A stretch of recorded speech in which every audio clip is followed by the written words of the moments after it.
Poco X4 Pro 5G.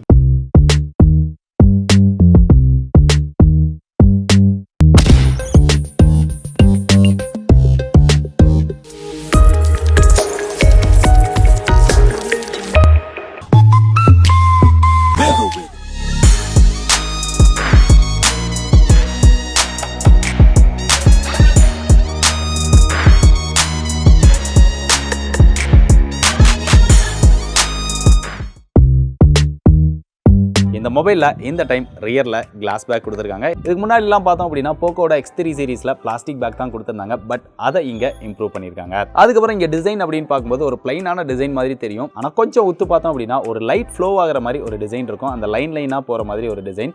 இந்த design வந்து ரொம்பவே அட்ராக்ட் பண்ணுது அப்படின்னு சொல்லலாம். அதுக்கப்புறம் மேலே போனோம் அப்படின்னா அந்த போக்கோ எப்பயும் கொடுக்குற அந்த ரெக்டாங்கிள் ஷேப் பெருசாக பிளாக் கலரில் கொடுக்குறத இந்த மொபைலையும் கொடுத்துருக்காங்க. இதை எப்போ ப்ரோ மாற்றுவாங்க அப்படிங்கிற மாதிரி நிறைய பேர் நம்மக்கிட்ட கேட்டுகிட்டே தான் இருக்கிறாங்க. ஸோ போக்கோ கிட்டையும் கேட்டாச்சு. அது போக்கோட ஒரு அடையாளமாக இந்த டிசைனை வந்து பார்க்குறாங்க. ஸோ அதனால் அவ்வளோ சீக்கிரத்தில் இதை மாற்ற மாட்டாங்க அப்படின்னு தான் நினைக்கிறேன். ஸோ மற்றபடி கீழே சின்னதாக 5G அப்படின்னு கொடுத்துருக்காங்க. ஸோ டிசைன் நல்லா இருக்குது. இது போக இந்த மொபைலோட வெயிட் அப்படின்னு பார்த்தோன்னா 205 கிராம் வெயிட் இருக்குது. வெயிட் கொஞ்சம் அதிகமாகவே தான் இருக்குது. இருந்தாலும் 5G மொபைல் அப்படின்னாலே பெரும்பாலும் இந்த வெயிட் கொண்டு வராங்க. இருந்தாலும் இவங்க இன்னும் கொஞ்சம் வெயிட் மேனேஜ்மெண்ட் பண்ணி கொஞ்சம் கண்ட்ரோல் பண்ணியிருந்திருக்கலாம். இந்த மொபைலோட திக்னஸ் அப்படின்னு பார்த்தோன்னா 8.12 mm திக்னஸ் இருக்குது.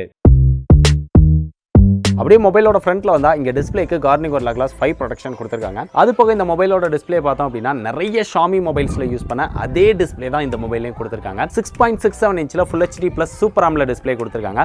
அது போக 120 Hz ரெஃப்ரெஷ் ரேட்டும் கொடுத்துருக்காங்க. இந்த டிஸ்பிளேக்கு 360 Hz டச் சாம்பிளிங் ரேட்டும் வருது. 1200 nits மேக்ஸிமம் பிரைட்னஸ் கொடுத்துருக்காங்க. டிஸ்பிளேயோட எக்ஸ்பீரியன்ஸ் அப்படின்னு பார்த்தா இண்டோரில் யூஸ் பண்ணாலும் சரி அவுட்டோரில் யூஸ் பண்ணாலும் சரி நல்ல பிரைட்டாகவும் நல்ல ஒரு கலர்ஃபுல்லான டிஸ்பிளேவாகவும் இருக்குது. டிஸ்பிளே எக்ஸ்பீரியன்ஸ் ரொம்பவே நல்லா இருக்குது. இந்த டிஸ்பிளேவை Poco X3 Proவோட கம்பேர் பண்ணோம் அப்படின்னா ஒரு மேசிவான அப்கிரேட் அப்படின்னு சொல்லலாம். ஏன்னா அங்கே IPS LCD 120 Hz refresh rate வந்து கொடுத்துருந்தாங்க. இங்கே super AMOLED டிஸ்பிளேயோட 120 Hz refresh rate கொடுத்துருக்காங்க. டிஸ்பிளேவும் செம சூப்பரான ஒரு டிஸ்பிளே கொடுத்துருக்காங்க. டிஸ்பிளேல ஒரு நல்ல அப்கிரேட் பண்ணியிருக்காங்க. இந்த மொபைலில் பேட்டரி கெபாசிட்டி 5000 mAh கொடுத்துருக்காங்க. அது போக 67 வாட் ஃபாஸ்ட் சார்ஜிங் சப்போர்ட் கொடுத்துருக்காங்க. இதை யூஸ் பண்ணி சார்ஜ் பண்ணோம் அப்படின்னா எப்படினாலுமே ஒரு 3/4 மணி நேரத்தில் இந்த மொபைலை ஃபுல் சார்ஜ் பண்ணிட முடியும். இங்கே பேட்டரியோட பெர்ஃபார்மன்ஸ் அப்படின்னு பார்க்கும்போது இதில் 120 Hz ரெஃப்ரெஷ் ரேட் இருந்தாலுமே பேட்டரி வந்து அந்த அளவுக்கு ட்ரெயின் ஆகல. பேட்டரியோட பெர்ஃபார்மன்ஸ் ரொம்பவே நல்லா இருக்குது. அதுவுமே போக்கோ பார்த்தோம் அப்படின்னா இதை வீக்கெண்ட் பேட்டரி அப்படின்னு சொல்லி கிளைம் பண்ணுறாங்க. நீங்கள் ஃப்ரைடே ஈவினிங் சார்ஜ் போட்டிங்க அப்படின்னா உங்களுக்கு 2 நாளைக்கு பேட்டரி லைஃப் வரும் அப்படின்னு சொல்கிறாங்க. இருந்தாலுமே நம்ம கொஞ்சம் ஹெவியாக யூஸ் பண்ணோம் அப்படின்னா நமக்கு ஒரு டே டைமுக்கு பேட்டரி லைஃப் வந்து நல்லாவே இருக்குது. நீங்கள் ஒரு நார்மலான யூஸராக இருக்கீங்க அப்படின்னா உங்களுக்கு 2 நாளைக்கு பேட்டரி லைஃப் வந்து நல்லா இருக்கு. ஸோ பேட்டரியை பொறுத்தவரைக்கும் இங்கே பெருசாக இஷ்யூ கிடையாது. பேட்டரி ட்ரெயின் ஆகிற இஷ்யூமே இல்லை. நான் யூஸ் பண்ண வரைக்கும் பேட்டரியோட பெர்ஃபார்மன்ஸ் ரொம்பவே நல்லா இருக்குது.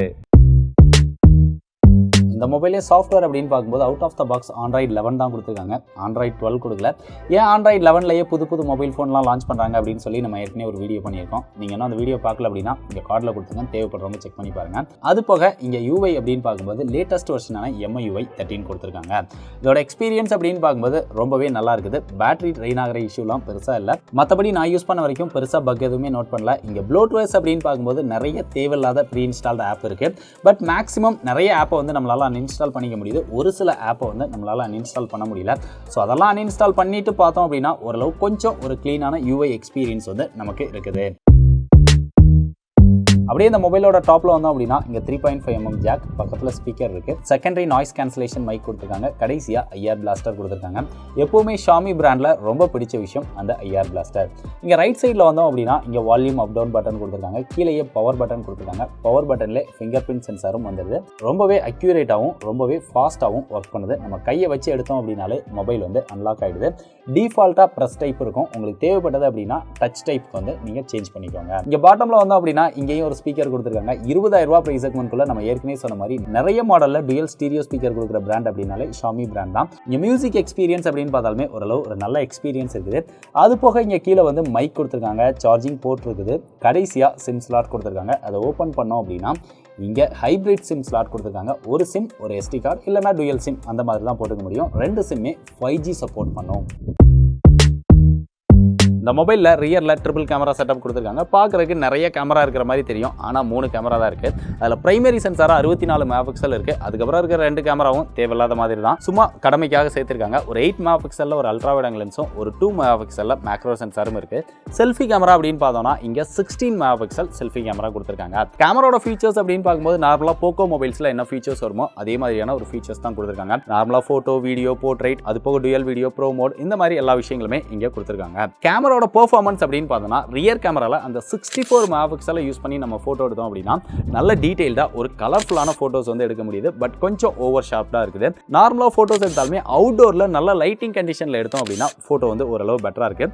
இன்டோரில் எடுக்கும்போதும் ஓரளவு டீசெண்டாக இருக்குது. பட் நம்ம செல்ஃபி கேமராவில் எடுத்தோம் அப்படின்னா அந்த ஃபோட்டோ வந்து அந்த அளவுக்கு பெட்டராக இல்லை, ஓரளவு ஒரு ஆவரேஜாக தான் பெர்ஃபார்ம் பண்ணுது. அவுட்டோரில் நல்ல லைட்டிங்கில் எடுத்தோம் அப்படின்னா கொஞ்சம் டீசெண்டாக இருக்குது. இன்டோரில் லோ லைட் கண்டிஷனில் எடுக்கிறோம் அப்படின்னா ஃபோட்டோட பெர்ஃபார்மன்ஸ் வந்து ரொம்ப ஆவரேஜாக இருக்குது. இது போக இங்கே வீடியோஸ் அப்படின்னு பார்த்தோன்னா ரியர் அண்ட் செல்ஃபி ரெண்டுலுமே மேக்ஸிமம் 1080 30 fps தான் நம்மளால வீடியோ ஷூட் பண்ணிக்க முடியும். இதை ஏன் அப்கிரேட் பண்ணி கொடுக்க மாட்டேங்கிறாங்க அப்படின்னு தெரியல. இருந்தாலுமே அந்த குவாலிட்டியில் என்ன கிடைக்குமோ அந்த அளவுக்கு ஒரு வீடியோ குவாலிட்டி கிடைக்குது. ஸோ ஓவராலாக கேமராவோட பெர்ஃபார்மன்ஸ் அப்படின்னு பார்க்கும்போது ரியரில் அந்த 64 மெகாபிக்சல் வந்து நல்லா பெர்ஃபார்ம் பண்ணுது. மற்றபடி மற்ற விஷயங்கள் எல்லாமே டீசெண்டாக தான் இருக்குது. இதில் பெர்ஃபார்மன்ஸ்க்கு ஸ்னாப்டிராகன் 695 ப்ராசஸர் கொடுத்துருக்காங்க. இப்போ 20,000 ரூபாய் பிரைஸ் செக்மெண்ட்ல வரக்கூடிய எல்லா மொபைல்லுமே லான்ச் ஆகிற ப்ராசஸர் இந்த ப்ராசஸர் தான். இது வந்து ஒரு 600 ப்ராசஸர். பெர்ஃபார்மன்ஸ் வந்து ரொம்பவே சூப்பராக இருக்கும். 700 ப்ராசஸர் நிறைய ப்ராசஸரோட இது ஒரு நல்ல பெர்ஃபார்மன்ஸ் கொடுக்கக்கூடிய ப்ராசஸர். இருந்தாலுமே Poco X4 Pro 5Gல 3,90,000 இதோட ஆன்டிடூ ஸ்கோர் வரும் அப்படின்னு அவங்க சொன்னாங்க. நம்ம எவ்வளவோ செக் பண்ணி பார்த்தோம். இருந்தாலுமே 3,25,000 மேலே இதோட ஆன்டிடூ ஸ்கோர் வரல, ஏன்னு தெரியல. இருந்தாலுமே கேமிங் பெர்ஃபார்மன்ஸ் அப்படின்னு பார்த்தோன்னா ஒரு நல்ல பெர்ஃபார்மன்ஸ் கிடைக்குது. எல்லா கேமே ரொம்ப சூப்பரா ஹேண்டில் பண்ணுது. எந்த ஒரு லாகும் இல்லாம நல்லா ஸ்மூத்தா இதுல கேமிங் விளையாண்டுக்க முடியுது.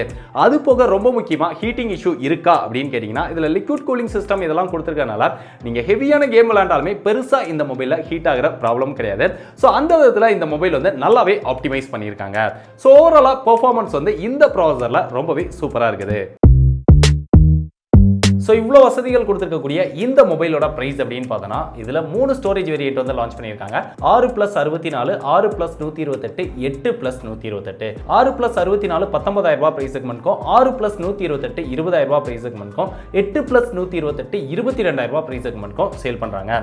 இதை நீங்கள் சேல் அன்னைக்கே, அதாவது ஏப்ரல் 5ஆம் தேதி இதோட ஃபர்ஸ்ட் சேல் ஸ்டார்ட் ஆகுது. அன்னைக்கே நீங்கள் வாங்கினீங்க அப்படின்னா HDFC கார்டு யூஸ் பண்ணி வாங்கினீங்கன்னா உங்களுக்கு ஒரு 1000 ரூபாய் டிஸ்கவுண்ட் கிடைக்குது. அதனால 18,000 ரூபாய், 19,000 ரூபாய், 21,000 ரூபாய் அப்படிங்கிற பிரைஸ் செக்மெண்ட்ல இந்த மொபைல் வாங்கிக்க முடியும். இந்த பிரைஸ் செக்மெண்ட்க்கு இந்த மொபைல் வர்த்தா இல்லையா அப்படின்னு கேட்டீங்கன்னா இவங்க லான்ச் பண்ணியிருக்கிற இந்த பிரைஸ் செக்மெண்ட்க்கு, அதாவது நீங்க ஆஃபரோட 18,000 ரூபாய்க்கு வாங்குனீங்க அப்படின்னா இந்த மொபைல் வந்து ஒரு சம வர்த்தான மொபைல் அப்படின்னு சொல்லலாம். ஏன்னா ஒரு சம சூப்பரான டிஸ்ப்ளே கொடுத்திருக்காங்க. அந்த பிரைமரி சென்சாரோட பெர்ஃபார்மன்ஸ் வந்து ரொம்பவே நல்லா இருக்குது. Out of the box latest வெர்ஷனான MIUI 13 கொடுத்திருக்காங்க. பேட்டரியோட பெர்ஃபார்மன்ஸ் நல்லாவே இருக்குது. 5000 mAh 67 watt fast charging support கொடுத்திருக்காங்க. ஆனா இந்த மொபைல்ல பார்த்தோம் அப்படின்னா கேமரால வந்து மேக்ஸிமமா 1080 30 fps தான் நம்மளால வீடியோ ஷூட் பண்ண முடியும்.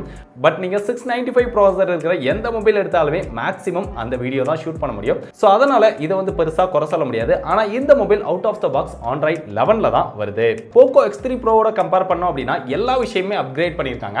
ஆனா ப்ராசஸர் மட்டும் டவுன் கிரேட் பண்ணியிருக்காங்க. சோ அந்த ப்ராசஸரோட இந்த ப்ராசஸரோட பெர்ஃபார்மன்ஸ் வந்து கம்மியா தான் இருக்கும். இருந்தாலும் இவங்க லான்ச் பண்ணியிருக்கிற பிரைஸுக்கு இவங்க கொடுத்திருக்கிற எல்லா ஸ்பெக்ஸையும் வச்சு பார்க்கும்போது இந்த பிரைஸுக்கு தாராளமா இந்த மொபைல் வந்து ட்ரை பண்ணி பார்க்கலாம். நீங்க ட்ரை பண்ணணும் அப்படின்னு நினைச்சீங்கன்னா பெஸ்ட் பை லிங்க் வந்து டிஸ்கிரிப்ஷன்ல கொடுத்துருக்கேன்.